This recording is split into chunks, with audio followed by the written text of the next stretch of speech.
ট্রেডার্সে যখন আমরা ক্লিক করি, এখানে দেখেন ৩ টা মাধ্যম কিন্তু রয়েছে অলিম্পিক ট্রেডে।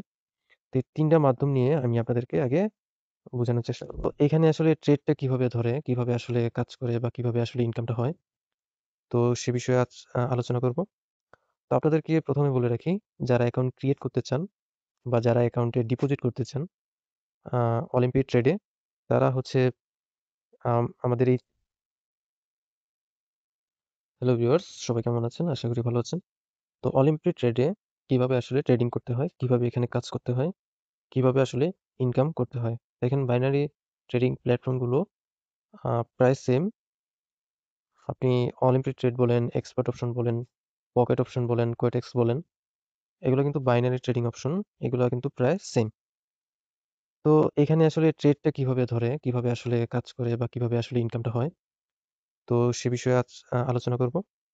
তো আপনাদেরকে ১ম এ বলে রাখি, যারা অ্যাকাউন্ট ক্রিয়েট করতে চান বা যারা অ্যাকাউন্টে ডিপোজিট করতে চান আ অলিম্পিক ট্রেডে, তারা হচ্ছে আমাদের এই ভিডিওর শেষে ভিডিও দেওয়া থাকবে। সেখান থেকে দেখে ডিপোজিট অথবা অ্যাকাউন্ট ক্রিয়েট করে নিতে পারবেন। অথবা এই আ ভিডিওর ডেসক্রিপশন বক্সে আমি ভিডিওর লিঙ্ক দিয়ে রাখবো। আপনারা সেখান থেকে গিয়ে অ্যাকাউন্ট ক্রিয়েট করে নিতে পারবেন। প্লাস ডিপোজিট করে নিতে পারবেন। তো এখন কথা হচ্ছে যে আমরা ট্রেডটা আসলে কিভাবে ধরবো? কিভাবে আসলে কাজ করব? দেখেন আ ট্রেডিং হচ্ছে আ ট্রেডিং ৩ টা ধাপ রয়েছে ট্রেডিং এর। আপনাদেরকে আমরা দেখাই। সেটা হচ্ছে যে আমরা ধরেন অ্যাকাউন্ট ক্রিয়েট করার পর ঠিক এরকম একটা ইন্টারফেস কিন্তু আপনাদের শো করবে। তো আমি আমার ডেমো অ্যাকাউন্ট দিয়ে আপনাদেরকে দেখানোর চেষ্টা করছি। আপনারা এখানে দেখতে পাচ্ছেন। তো ৩ টা অপশন হচ্ছে, আমি যদি নিচে টার্মিনাল এবং ট্রেডার্স, মার্কেট, রিওয়ার্ডস এগুলোর অপশন রয়েছে আমরা জানি। তো ট্রেডার্স এ যখন আমরা ক্লিক করি, এখানে দেখেন ৩ টা মাধ্যম কিন্তু রয়েছে বাইন্যান্স এ সরি অলিম্পিক ট্রেডে। তো এই ৩ টা মাধ্যম নিয়ে আমি আপনাদেরকে আগে বোঝানোর চেষ্টা করব। ১ম এ ফিক্সড টাইমটা কি? ফিক্সড টাইমটা হচ্ছে, ধরেন আমরা টার্মিনালে ক্লিক করলাম। এখানে গোল্ড ফিক্স আছে। এটাতে ক্লিক করার পর আমরা ফিক্সড টাইমে ক্লিক করলাম। এবার ক্লিক করার পর এখান থেকে আপনি যেকোনো একটা মার্কেট চুজ করে নিবেন আগে। তো ধরেন আমি সাপোজ একটা মার্কেট চুজ করলাম। চুজ করার পর এবার এখানে দেখেন যে মার্কেটটা হচ্ছে আপ ডাউন হচ্ছে। তো এখানে আপনাকে আগে ডেমো অ্যাকাউন্ট দিয়ে আগে ট্রাই করে নিতে হবে। ১ম অবস্থাতে কিন্তু আপনি আ সরাসরি টাকা ইনভেস্ট করবেন না। কারণ ট্রেডিং এ কিন্তু ঝুঁকি রয়েছে। তো ধরুন যে আপনি ট্রেডটা ধরবেন। এবার কিভাবে ধরবেন? এখানে দেখেন নিচে কয়েকগুলো অপশন দেখা যাচ্ছে। সেগুলো হচ্ছে যে ফিক্সড টাইম এবং আপনার ট্রেড কত টাকার এখানে ট্রেড ধরবেন এটা দেখাচ্ছে এবং আপ বাটন রয়েছে, ডাউন বাটন রয়েছে। এবার কথা হচ্ছে আপনি এখানে টাইমটা বাড়িয়ে কমিয়ে নিতে পারেন। টাইমের ফিক্সড টাইমটা এখানে ধরেন আমি ৩০ সেকেন্ডের একটা ট্রেড নিবো এবং $২৬ তো এখানে আমি আমার মনে হচ্ছে যে মার্কেট ডাউনের দিকে যাবে। তো আমি এখানে ডাউন বাটনে ক্লিক করলাম। ডাউন বাটনে ক্লিক করার পর এই যে মার্কেটটা, হচ্ছে আমার ট্রেড এবং ট্রেডের এটা হচ্ছে সীমানা পয়েন্ট। ঠিক আছে? এখানে গিয়ে আমাদের মার্কেট কিন্তু আমাদের ট্রেড কিন্তু শেষ হয়ে যাবে। এর মধ্যে যদি আমাদের মার্কেট এই দাগের নিচে যদি যেতে থাকে, তখন কিন্তু আমরা প্রফিটটা করব। দেখেন আমাদের কিন্তু নিচে চলে গেছে এবং আমরা কিন্তু এখানে প্রফিট করলাম। ঠিক আছে? এটা যদি আপে চলে যেত, আমি কিন্তু ডাউনে নিছি। এটা যদি আপে চলে যেত, সেক্ষেত্রে কিন্তু আমার লস হতো। তো এইভাবে আসলে ফিক্সড টাইমে ট্রেড ধরা হয়। এবার কথা হচ্ছে যে ফিক্সড টাইম তো বুঝলাম। এবার ফরেক্স কি? এই যে ৩ টার মধ্যে ১ম ফিক্সড টাইম, তারপর ফরেক্স, তারপর হচ্ছে স্টকস। ফিক্সড টাইম নিয়ে আমরা কথা বলেছি। এবার ফরেক্স নিয়ে কথা বলি। ফরেক্সটা আসলে কি? কিভাবে কাজ করে? সাপোজ ধরেন এখানেও মার্কেট রয়েছে।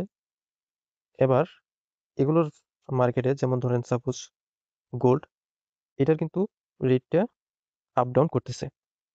এবার আমরা এখানে ট্রেড ধরবো। ধরেন আমি একটা ট্রেড নিয়েছিলাম এর আগে। তো এই ট্রেডটা দেখাচ্ছে। আচ্ছা যাই হোক, আমি নতুন করে একটা ট্রেড নিবো। ধরুন আমি এখানেও কয়েকটা অপশন নিয়ে আপনাদেরকে কথা বলি। সেটা হচ্ছে যে এখানে বাই এবং সেল রয়েছে। এবং এখানে অ্যামাউন্টের জায়গায় $১২০, মাল্টিপ্লেয়ারের জায়গায় ২০x এবং সেল এবং বাই বাটন।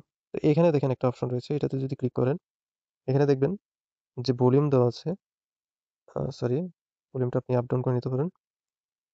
তো এখানে পেন্ডিং অর্ডার দেখাবে, এখানে অটো ক্লোজ। এই অটো ক্লোজটা হচ্ছে আপনার টেক প্রফিট এবং স্টপ লস। আচ্ছা যাই হোক, তো আমরা এই অপশনটা একটু নিয়ে পরে কথা বলবো। তো আগে ট্রেডটা কিভাবে ধরতে হয় সেটা নিয়ে আপনাদেরকে বলে নিই। তো এখানে ধরেন বাই সেল রয়েছে, যদি আমি সাপোজ বাইতে ক্লিক করি, এবার আমার কিন্তু ট্রেড ধরে গেছে।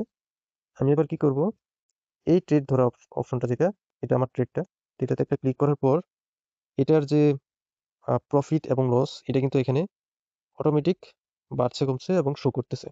আমার কিন্তু এখন লসে রয়েছে, কারণ আমি আপে ক্লিক করছি, এটা হচ্ছে ডাউনে চলে গেছে মার্কেট। তো আমার কিন্তু এখনই লস হবে না।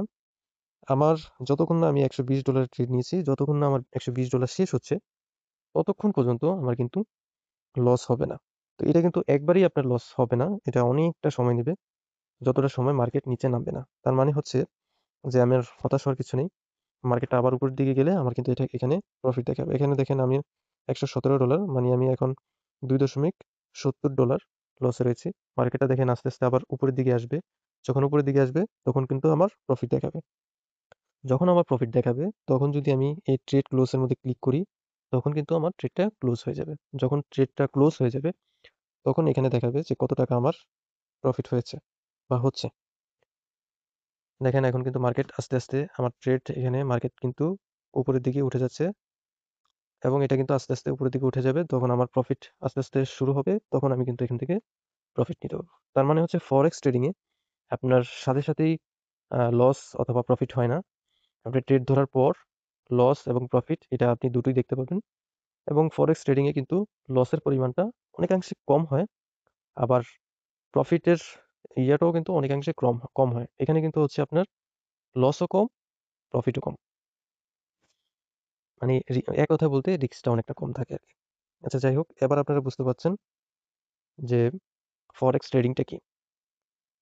এবার আসলে আমরা কথা বলবো যে আপনাদের বলে রাখি, আমি কিন্তু হচ্ছে ডেমো অ্যাকাউন্ট দিয়ে আপনাদেরকে ট্রেডিংটা শিখাচ্ছি। তো প্রথমে আপনারা ডেমো অ্যাকাউন্ট দিয়ে আগে ট্রেডিং প্র্যাকটিস করে নেবেন। যখন আপনার মনে হবে যে আপনি ঝুঁকি নিতে প্রস্তুত রয়েছেন বা ঝুঁকি নিতে পারবেন, সেক্ষেত্রে আপনি ডিপোজিট করে আপনি ট্রেডিং করতে পারেন। তবে যারা ঝুঁকি নিতে পারবেন না, তারা আমার মতে ট্রেডিং এ আসবেন না। তো দেখেন আমার মার্কেট কিন্তু আস্তে আস্তে উপরের দিকে যাচ্ছে, আমার এখানে কিন্তু প্রফিট দেখাবে। তো এখন কথা হচ্ছে যে স্টকস মার্কেট। তো আমরা স্টকসে ক্লিক করি, স্টকসে ক্লিক করার পর এখানে আপনারা দেখতে পাচ্ছেন পেপাল রয়েছে, কোকাকোলা রয়েছে, ইবাই, স্টারবাকস, ডিজনি, খুব ভালো ভালো বড় বড় কোম্পানি কিন্তু এখানে রয়েছে। আপনি চাইলে এখানে ইনভেস্ট করতে পারেন। আপনার আপনার যে ডলার থাকবে, আপনার যে টাকাটা থাকবে, সে টাকাটা আপনি এসব কোম্পানিতে শেয়ার নিয়ে নিতে পারবেন। সেক্ষেত্রে কিন্তু আপনি চাইলে প্রফিট করতে পারবেন। তো এটা আমি এখন দেখাতে পারবো না, কারণ আমি কিন্তু ডেমো অ্যাকাউন্ট দিয়ে করছি। এটা ঢুকতে গেলে এই যে দেখেন অ্যাকাউন্ট চেঞ্জ করতে বলছে। আচ্ছা যাই হোক, তো আমি আবার ফিক্সড টাইমে চলে যাচ্ছি। তো এখন কথা হচ্ছে যে অ্যাকাউন্ট আপনারা কিভাবে ক্রিয়েট করবেন এবং ডিপোজিট করবেন, সেটার ভিডিও আমি এই ভিডিওর শেষে দিয়ে রাখবো। আপনারা সেখান থেকে গিয়ে অ্যাকাউন্ট ক্রিয়েট করে নেবেন এবং ডিপোজিট করে নেবেন। এবং সর্বশেষ আপনাদেরকে কিছু কথা, সেটা হচ্ছে যে ট্রেডিং কিন্তু খুবই ঝুঁকিপূর্ণ একটা বিষয়। ট্রেডিং এ কাজ করতে হলে আপনারা আগে ঝুঁকি নেওয়ার প্রবণতাটা, আপনি যদি নিজে ঝুঁকি নিতে চান বা ঝুঁকি নিতে পারেন, সেক্ষেত্রে আপনি ট্রেডিং এ কাজ করবেন। আ অন্যথায় আপনি ট্রেডিং এ কাজ করবেন না। এবং ট্রেডিং এ কিন্তু আপনি হচ্ছে ইনভেস্ট করতে হবে। ইনভেস্ট করে তারপরে আপনি এখান থেকে অর্থ উপার্জন করতে পারবেন। তো ধন্যবাদ সবাইকে। সবাই ভালো থাকবেন, সুস্থ থাকবেন এবং আমাদের এই চ্যানেলে নতুন হয়ে থাকলে চ্যানেলটি সাবস্ক্রাইব করে বেল আইকনটিকে ক্লিক করে দিবেন। তো ধন্যবাদ সবাইকে।